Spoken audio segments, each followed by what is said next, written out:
కూటమి ప్రభుత్వం ఏడాది పాలన మోసపూరితంగా ఉందని అందుకే వెన్నుపోటు దినం నిర్వహించామని మాజీ మంత్రి అంబటి రాంబాబు తెలిపారు. వైసీపీ వెన్నుపోటు దినం కార్యక్రమాన్ని జనం నుంచి అద్భుతమైన స్పందన లభించిందని అన్నారు.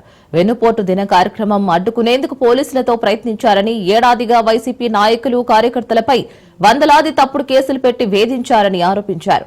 రైతులు తీవ్ర ఇబ్బందులు పడుతున్నారని, రెండో ఏడాది పూర్తయిన సమయంలో వెన్నుపోటు 2 సమయానికి జనం తిరగబడొచ్చునని మాజీ మంత్రి తెలిపారు.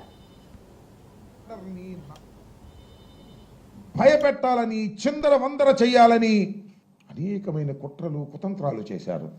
అనేక మంది నాయకుల్ని కేసుల్లో పెట్టారు, జైల్లో పెట్టారు. వైఎస్ఆర్ కాంగ్రెస్ పార్టీ కార్యకర్తల మీద తప్పుడు కేసులు పెట్టారు, జైల్లో పెట్టారు.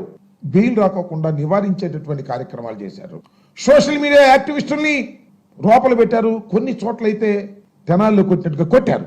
అయినా కూడా ఎక్కడా కూడా భయపడకోకుండా, భయపడకపోతే భయపడకపోయారు. మమ్మల్ని ఇంత నిర్బంధం చేస్తారా, మా మీద ఇన్ని కేసులు పెడతారా, మీ సంగతి చూస్తామనే కసితో కేడర్ మొత్తం కదిలిందని ఈ సందర్భంగా నేను మనవి చేస్తున్నా.